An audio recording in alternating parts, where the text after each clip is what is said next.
আশ্রমে মাকে দেখে চিনতে পারল আঁখি। সম্পূর্ণ জানতে দেখতে থাকো। আশ্রমে যেতে গিয়ে আটকে পড়েছে দেবা আর আঁখি। অন্যদিকে মামাবাড়িতে যেতে গিয়ে গৌরব আর ঝিলিকও আটকে পড়েছে একই জায়গায়। ঝিলিকের সাথে যখন আঁখির দেখা হয় তখনই গৌরব দেখে নিয়েছে আঁখি আর ঝিলিককে একসাথে। এরপরেই গৌরব বলে, এখানে আরেকজন ছিল, কোথায় গেল? আমি তো এত ভুল দেখব না। তখন ঝিলিক বলে, কি যে বলেন না আপনি, এখানে আর কেউ ছিলই না, এখানে আমিই রয়েছি। এরপরে এদিক ওদিক খোঁজ করতে শুরু করে। আর ঠিক তখনই একটা ইট মেরে সাইডে এমনভাবে আওয়াজ করে, গৌরব সেই দিকে তাকালে আঁখি তখনই ওখান থেকে পালিয়ে যায়। তখন ঝিলিক বলে, যাক বাবা, একটা বড়সড় চিন্তা থেকে যেন মুক্তি পেলাম। এরপরে ঝিলিক তখন বলে, দেখেছেন তো, কেউই নেই, আপনি শুধু শুধু চিন্তা করছেন। জানেন তো, আমার মনে হয় এই বাড়িতে ভূত আছে, আর সেই জন্য এরকম কিছু হচ্ছে। গৌরব তখন বলে, এই তুমি চুপ করবে, উল্টো পাল্টা কথা কেন বলছো? তখনই ঝিলিক বলে, আমি আবার কোথায় উল্টো পাল্টা বললাম? যেটা সত্যি আমি তো সেটাই বললাম। আমার মনে হচ্ছে এখানে ভূত রয়েছে, না হলে আপনি ডবল ডবল মানুষ কেন দেখবেন? গৌরব বলে, সেটা আমি কি করে বুঝবো? অদ্ভুত অদ্ভুত কথা বলো না তো। অন্যদিকে দেখা যায় যে অনিমেষ মনে মনে একটা কথাই ভাবে, যেভাবেই হোক পিয়ারকের কাছে পৌঁছবে, আর যে সাম্রাজ্য পিয়ারকে বানিয়েছে সেই সাম্রাজ্য থেকে পিয়ারকে টেনে হিচড়ে নামিয়ে দেবে। সেই জন্য সমতার বাবার সাথে বস্তিতে দেখা করে। সমতার বাবা বলে, আপনি এসে গেছেন, শুনুন আমি একটা কাজের ব্যবস্থা করেছি, আমাদের অফিসে একটা বয় লাগবে, কিন্তু ব্যাপারটা হচ্ছে স্যালারি কিন্তু খুব কম। অনিমেষ তখন বলে, হয়ে যাবে হয়ে যাবে, তাতেই হয়ে যাবে, আমার একটা কাজের ভীষণই দরকার, তাই যা বলবেন সেটাই হবে। আর ঠিক তখনই সেই সমতার বাবা বলে, আচ্ছা চলুন আপনার সাথে বাকি কথা চায়ের দোকানে বসে হবে। এরপরেই পুষ্পর চায়ের দোকানে যাচ্ছে অনিমেষকে নিয়ে সমতার বাবা।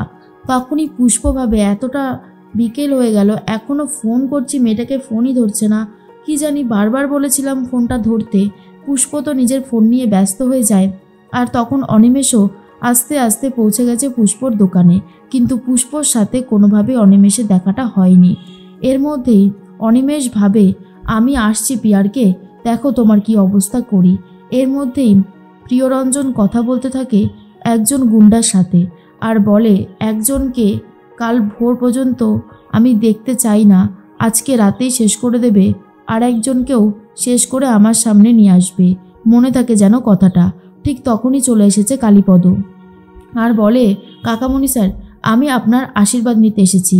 এরপরে নমস্কার করে কাকামণিকে। তখনই কাকামণি মানে পিয়ারকে বলে, কি ব্যাপার, তুমি কি এমন বড় কাজে যাচ্ছ যে আশীর্বাদ নিতে এসেছো?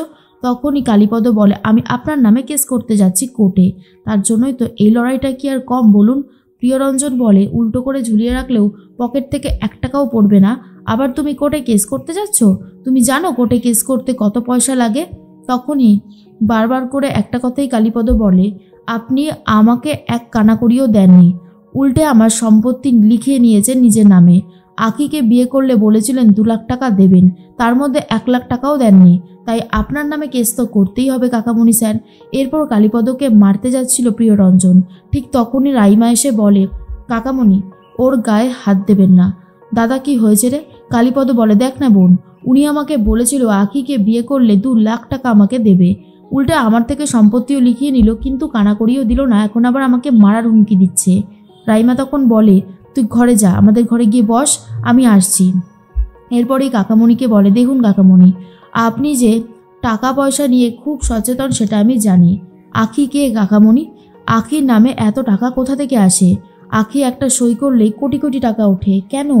আমি যদি এই কথাটা সবাইকে জানিয়ে দিই, বুঝতে পারছেন তো আপনি কতটা চাপে পড়ে যাবেন? তাই বলছি, দয়া করে আমার দাদার কষ্টের টাকাটা ওকে ফিরিয়ে দিন, না হলে এর ফল কিন্তু খুব একটা ভালো হবে না। প্রিয়রঞ্জন বলে, তুমি কি আমাকে থ্রেট করছো রাইমা? রাইমা তখন বলে, দেখুন আপনার কাছে ও অনেকবার টাকা চেয়েছে, কিন্তু আপনি যদি সেটা ভালোভাবে দিয়ে দিতেন মিটে যেত, আপনি তো দেবেন না, তাই আমাদের টাকাটা জোর করেই নিতে হবে। এরপর রাইমা চলে গেলে প্রিয়রঞ্জন ভাবে, পলি একদম ঠিক কথাই বলেছিল, পরই থাকে, কখনোই আপন হয় না। এর মধ্যেই দেবা আঁখিকে খুঁজে পায় আর বলে, কিরে তুই কোথায় গেছিলিস? তোকে আমি কোথাও কোথায় খুঁজেছি জানিস? তুই ঠিক আছিস তো? চোখে মুখে এরকম ভয় লাগছে কেন? তখন আঁখি বলে, না না আমি ঠিক আছি, চলো এবারে আমাদেরকে আশ্রমে ফিরতে হবে, বৃষ্টিও কমে গেছে। এরপর আশ্রমে গিয়ে দেখে দেবা আঁখি চলে গেছে, আর তখনই দেখে পল্টু আর চারানা একটা ঘরের মধ্যে রয়েছে। দেবা তখন বলে, হ্যাঁ রে, তুই তো আমাকে বলিসনি যে এখানে ঘর নিয়েও থাকা যায়। চারানা বলে, আরে সবাইকে দেয় না, অনেক কষ্ট করে ঝিলিক দিদির জন্য জোগাড় করে এনেছি, এর জন্য আবার 200 টাকা কমিশনও দিতে হবে। তখনই দেবা বলে, যাক ভালোই তো হয়েছে তাহলে। আখি বলে, চারানা তুই আমার জন্য এত ভাবিস? চারানা বলে, আরে বাবা ঝিলিক দিদি, তোর জন্য তো ভাবতেই হবে, আমরা সবাই তোর জন্য ভাবি, তুই না হয় আমাদের জন্য একটু ভাবিস। এরপরেই আখি বলে, আমার ফোনটা তো কোনোভাবেই কাজ করছে না। দেবা তখন বলে, তুই এক কাজ কর, তে ফোনটা আমার কাছে দে, আমি দেখছি। এর মধ্যেই গৌরব আর ঝিলিক তো এখনও সেই পোড়ো বাড়িতেই আটকে রয়েছে। তখনই চলে এসেছে মামা। মামাকে দেখে তো ঝিলিক ভয় পেয়ে ভূত ভূত বলে চিৎকার করতে থাকে। গৌরব তখন বলে, আরে এটা হলো আমার মামা, আমাদেরকে নিতে এসেছে, চলো আস্তে আস্তে আমরা এখান থেকে যাই। এরপর মামা ঝিলিককে আর গৌরবকে নিজের বাড়িতে নিয়ে যায়। এদিকে পুষ্প বারবার করে ফোন করে যাচ্ছে আখিকে, কিন্তু আখির ফোন সুইচ অফ বলছে। তার মধ্যেই ঝিলিক পৌঁছে গেছে মামা বাড়িতে। ঝিলিককে সবাই মিলে বরণ করতে থাকে আর বলে, সত্যি গৌরব, তোর বউটা কিন্তু দারুণ হয়েছে, একেবারে লক্ষ্মীমন্তর। আর ঠিক তখন গৌরব বলে, হ্যাঁ কেমন লক্ষ্মীমন্তর হয়েছে সেটা তো আমি খুব ভালো মতনই জানি। এর মধ্যে ঝিলিক তাড়াতাড়ি করে সাইড হয়ে গিয়ে পুষ্পকে ফোন করে। আর পুষ্প তখন বলে, হ্যাঁ রে ঝিলিক, তুই যে বলেছিলিস তোর এই নাম্বারটা সুইচ অফ থাকবে, তোর নতুন নাম্বারে আমি কতবার ফোন করলাম, কিন্তু ফোন তো যাচ্ছিলই না রে। তখনই ঝিলিক বলে, আসলে মাঝে মধ্যে নাম্বার চেঞ্জ করতে হয়, এসব নিয়ে তুমি অত ভেবো না, তুমি ঠিক আছো তো? তখনই পুষ্প বলে, হ্যাঁ আমি ঠিক থাকবো না কেন, আমি অবশ্যই ঠিক আছি। এর মধ্যেই একজন এসে গৌরবকে বলছি স্যার আপনার গাড়ির চাবিটা দিন, আমি আপনার গাড়িটা সারিয়ে কাল সকালের মধ্যে দিয়ে যাব। গৌরব তখন বলে, বাহ তাহলে তো খুব ভালোই হবে, এই নিন চাবি। এরপর চাবিটা নিয়ে নেয় আর তারপরেই কাজটা করবে বলে ঠিক করেছে। প্রিয়রঞ্জন যেটা বলেছে আখিকে শেষ করে দিতে, আর ঝিলিককেই তো আখি ভাবছে এই গুন্ডাটা। অন্যদিকে দেখা যায় আখি আশ্রমটা ঘুরে ঘুরে দেখতে থাকে, আর ঠিক তখনই দেখা যাচ্ছে রেবতীকে, অর্থাৎ আখির মা, কিন্তু আখি তো সেটা জানেই না। এরপরে আশ্রমের একজন বারবার করে তাকে ডাকে, কিন্তু রেবতীর কোনো সাড়া শব্দ নেই।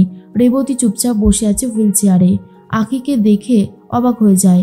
আখি তখন বলে, আচ্ছা উনি কি কথা বলতে পারে না? তখনই আশ্রমের একজন বলে, কথা বলার তো দূরের কথা, উনি তো নড়তে চড়তেই পারে না, এই হুইল চেয়ারেই বসে এক দৃষ্টিতে তাকিয়ে যে কি দেখে সত্যি জানি না। আখি মনে মনে ভাবে, ওনাকে দেখার পর মনের মধ্যে অদ্ভুত একটা টান লাগছে। কেন এরকম হচ্ছে? উনি তো আমার রক্তের সম্পর্কের কেউ হয়ই না, তাহলে কেন এরকম মনে হচ্ছে যে ওনাকে আমি অনেক দিন ধরে চিনি, উনি আমার আপনজন কেউ? আসলে রেবতী যে মা সেটা এখনো আখি বুঝতে পারছে না। তবে আখি চলে এসেছে মায়ের কাছে, মায়ের মাথায় হাত বুলিয়ে দিতে থাকে আর ভাবতে থাকে, মনে হয় উনি আমার অনেক আপন।